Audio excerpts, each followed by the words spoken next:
What is up, YouTube? Hi. Giving on to our Lord and Savior Jesus Christ first and foremost. Always. My name is Marcus. I'm Christian. And this is Marriage for Dummies Reacts. Reacts. And today we doing Viewer's Choice. It's going to be the fat electrician, the most gangster marine of all time, Dan Daly. Daly. Go ahead and like, subscribe, and we love you. Let's Dilly Dally? Just kidding. All right, go ahead and make your prediction now. Who would win in a fight? 200 Kung Fu practitioners with melee weapons or one Marine with a machine gun?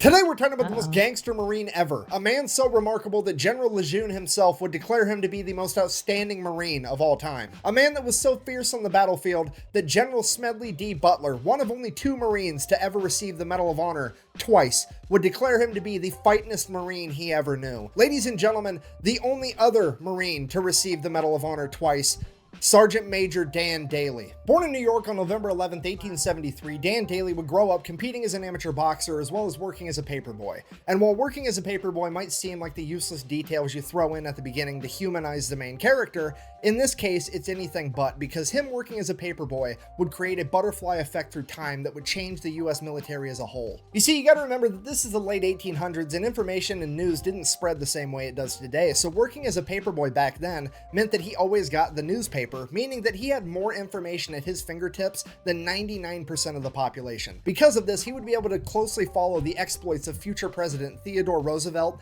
and his famous Rough Riders all throughout the Spanish-American War. And this would go on to be his inspiration to join the US Marine Corps, hoping that he too would be able to fight in the Spanish-American War. So that's exactly what he would do on January 10th, 1899, when Dan Daly would enlist in the United States Marine Corps at the age of 16 years old, coming in at only 5'6" and 135 pounds. But hey, as the old adage goes, it's not about the size of the dog in the fight, it's about the size of the fight in the dog. You see, the real problem here wasn't his stature, but the fact that he joined to fight in the Spanish-American War, and the Spanish-American War ended on December 10th, 1898, exactly 1 month prior to his enlistment date, but the news hadn't spread that far yet, so he ships off to training anyways. So fast forward, he finishes up training, realizing the Spanish-American War is over. He's kind of like, meh, I mean, the Spanish got off lucky, can't help it. I mean, let's face it, I'm gonna get the action I'm looking for at some point, right? This is America. We've been a country for like 124-ish years at this point. We've been not in armed conflict for all of like 45 seconds at this point. Surely something's gonna pop up soon. So he ends up getting put on ship duty over in the Asiatic fleet on the USS Newark. And sure enough, like after a month of being there, the Boxer Rebellion breaks out, and guess whose ship is the closest one to be able to respond?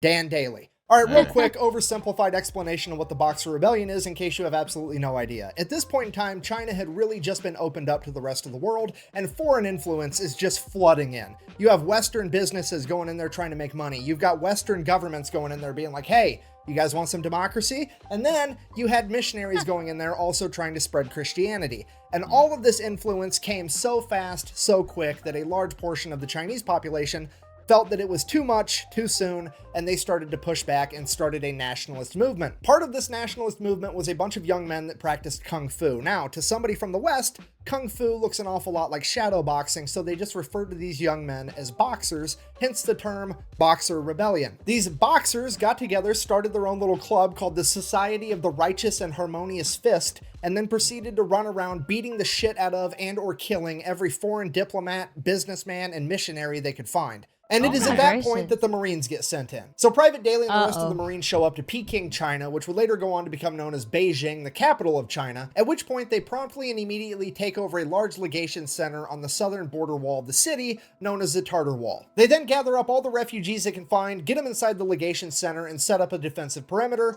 Things are going well, now we're just waiting for reinforcements. Problem, hours and hours go by, the reinforcements don't show up, and it's about to be dark out. So at this point, the Marine leadership's thinking like, hey, the reinforcements are definitely on the way, they wouldn't just leave us here, which means the reinforcements have gotten lost because, I mean, let's face it, if there was ever a time or a place where the directions of go to the giant building on the big fucking wall wasn't specific enough, it would be in China, right? I mean, they're known for their big ass walls. It's kind of their thing. So they're lost out there. We need to go find them before nighttime. Otherwise, they're going to get ambushed by like 1,000 of these Kung Fu guys and they're all going to get killed. So we're all going to leave, go find the reinforcements and come back. Private Daly, you're going to stand guard here by yourself. Now, I don't know what the logic was behind this. I don't know if it was like, fuck Private Daly, he's the new guy, he can have the shitty job, or if it was like, hey, Private Daly's a new guy, this mission's really dangerous, let's leave him here where it's safe. Or maybe they knew he was the main character and that he had plot armor. I have no idea. Either way, Private Daly is now effectively playing goalie for America for all of these refugees. So sure enough, like an hour after all the other Marines leave, hundreds of Boxer rebels show up and they're looking for a fight. Now, a couple of them have guns like muskets and stuff, really outdated weaponry.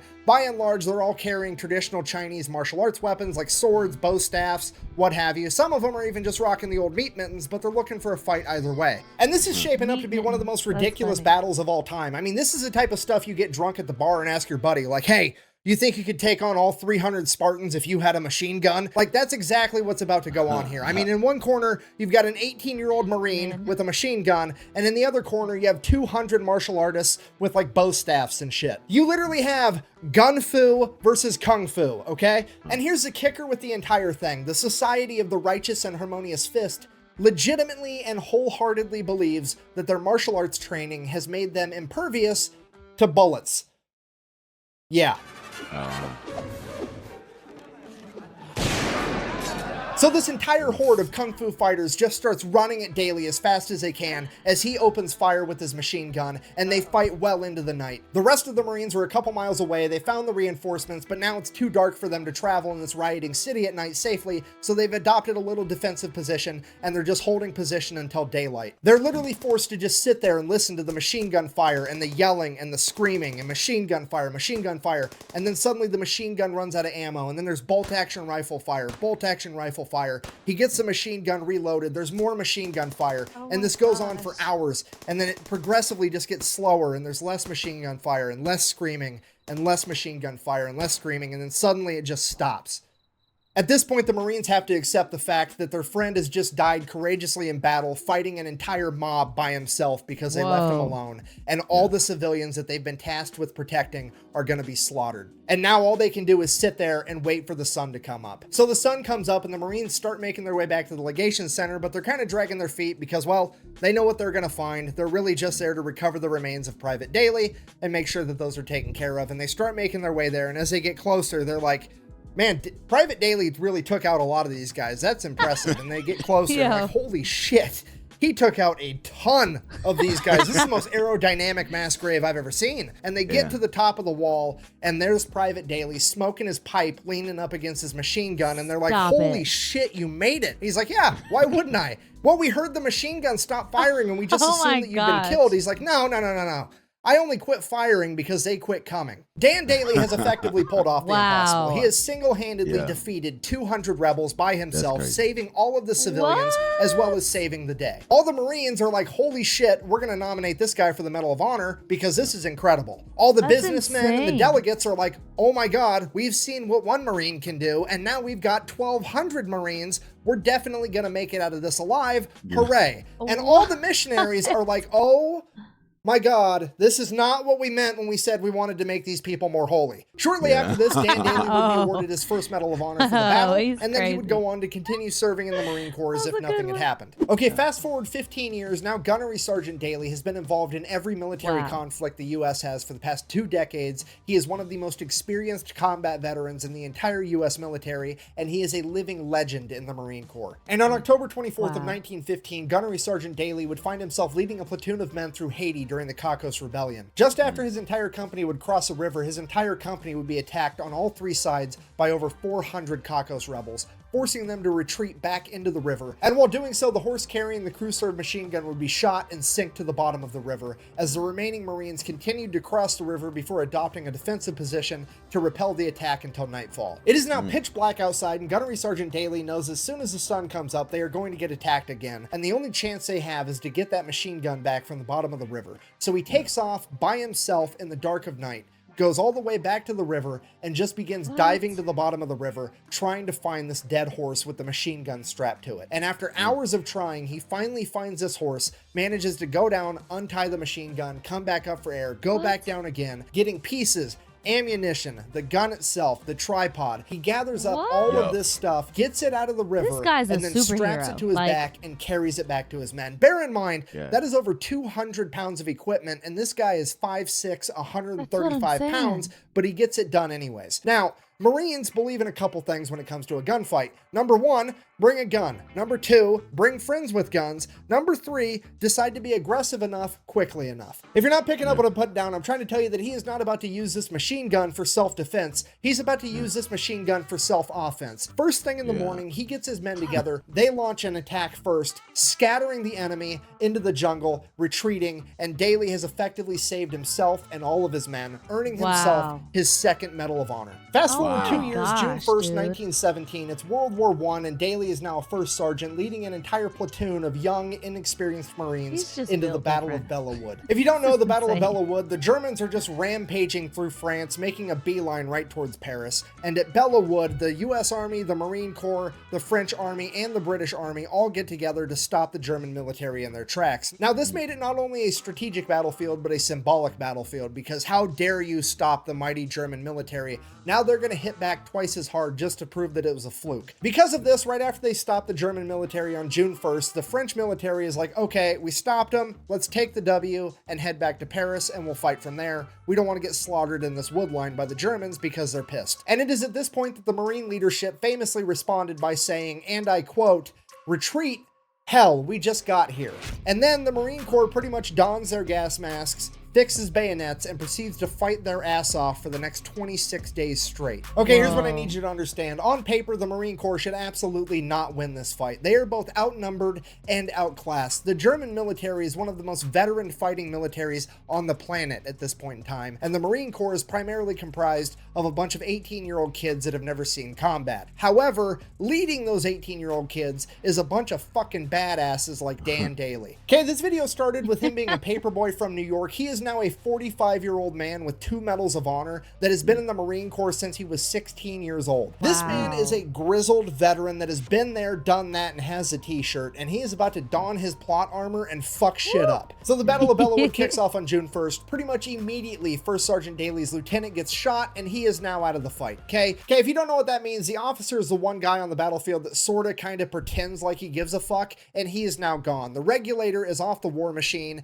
and First Sergeant Dan Daly is now in charge of his entire company, unopposed. Fast forward, June 5th, German artillery strikes the ammunition depot, lighting everything on fire. Dan Daly leads his entire platoon in, sets the fire out, prevents all the ammunition from exploding, saves the entire battle. Fast forward 5 days, June 10th, the German machine gun squad would try to advance on Daly's company. Daly would get up by himself with nothing but 3 frag grenades and his Colt 1911, using the 3 grenades to disable the machine gun before approaching, shooting their commanding officer, killing him, and taking the other 14 Germans as prisoners of war. Fast forward a couple of Oh my hours, still June 10th, gosh. Dan Daly looks around at the faces of the young men that he's leading through this battle, and they're looking tired. They're looking like this is the worst time of their life, and it is at this point that Dan Daly decides that he needs to get aggressive enough quickly enough. This battle's effectively been a stalemate for the last 10 days, and he's had enough of this bullshit, so he gets up, walks right out into the open in this wheat field that's functioning as no man's land between the Marines and the Germans. He looks at the Germans' line, turns around, looks at his Marines, and yells, "Come on, you sons of bitches, do you want to live forever?" before charging at the German line. All of his Marines, that's Dan fucking Daly, were gonna follow him, so they charged too. In an act of pure hyper-aggression, Dan Daly's company would catch the Germans off guard and would actually manage to punch through their line, causing all the other Marines to become hyper-aggressive and attack as well, effectively setting off a chain reaction that would lead to the Marine Corps pushing the Germans all the way out of Belleau Wood over the course of the next 16 days, where on June 26, American High Command would receive a single telegram, and I quote, "Woods, now Marine Corps entirely," giving America its first win in World War I and the Marine Corps its new moniker. Due to the blatant hyper-aggression of the Marines, the Germans began calling them the Teufelhunden, or the Devil Dogs. And it's all because of the actions of First Sergeant Dan Daly. After the Battle of Belleau Wood, Daly would continue to serve throughout World War I until on the 11th hour of the 11th day of the 11th month of 1918, the Germans would surrender, effectively ending World War I, which is why in America we celebrate Veterans Day on November 11th, which is also, by sheer coincidence, I'm sure, Dan Daly's birthday. The guy's I the didn't main know character. that. I don't know what to tell you. gosh. So then, because Dan Daly was like the badass at the Battle of Wow. Bellawood, he gets put up for yet another Medal of Honor, potentially becoming the first man in American history to pull off the Medal of Honor hat trick, getting the three-peat. Absolutely everybody that was there that day all signs off on it. His men, his chain of command, they do the paperwork, they send it Wow. off to DC to get this man his medal. Then the political side is like, no, absolutely not. We don't care if he earned it or not. It's not about getting what you deserve. It's about Oh doing my what God. we think is fair, and we don't think it's fair that he should get 3 medals of honor, so we're just not going to give it to him because we said so. Go fuck yourself. So instead, they That's go ahead and they bonkers. give him the Distinguished Service Cross and the Navy Cross, which, if you don't know, both of those are like tied for the second highest military honor, because apparently second plus second equals first, I guess. Anyways, so he gets those instead. And then, bear in mind, this is 1919, right after World War I. Like a month later in 1919, the military creates a new law that you're only allowed to earn 1 Medal of Honor. Okay, Dan Daly is so fucking gangster, they literally had to change the rules on how many times you're allowed to achieve the highest honor in the military. After World War I, he would retire as a sergeant major, having turned down becoming a commissioned officer on multiple occasions, citing that he would rather be an outstanding sergeant than just another officer. He would then go on to work as a bank security guard, where for 17 years he would be the living embodiment of the world's shittiest lottery ticket for anybody dumb enough to try to rob that bank. Could you imagine just being some bank robber trying to get some quick cash and you run into the most gangster Marine of all time? Okay, I'm just going to throw it out there. That He didn't is retire crazy. from being a bank security guard until 1936, and John Dillinger's bank robbing spree was from 1933 to 1934. So for a couple of years there was a significantly greater than 0% chance that the world almost got the ultimate clash of the bank robbing gangster and the most gangster Marine to ever live. And I'm going to go ahead and write that down in my book as the coolest thing to never actually happen. In conclusion, Mark Twain is frequently accredited with the famous quote, "It's not about the size of the dog in the fight, but the size of the fight in the dog," when in reality, it wasn't Mark Twain that said that first. It was actually Dwight D. Eisenhower, 5-star Army general and the 34th president of the United States, somebody that would have known good and well who Sergeant Major Dan Daly was. And I think that maybe, just maybe, he had that 5'6", 135-pound devil dog on his mind when he came up with that quote. Thank you for watching. Best way to support the channel is go buy some merch at thefatelectrician.com. That is amazing. Quack bang out. I cannot believe that my favorite character from Starship Troopers is actually based off Dan Daly, and I had no idea. Wow. Come on, you ape! You want to live forever? I expect the best, and I give the best. Here's the beer. That's wild. That is, oh my gosh, yeah. That his embodiment is just seems so unreal almost. Yeah. But what an honor it is to know who he is, you know? But God bless y'all. We love you, and we'll see you in the next one. Yeah.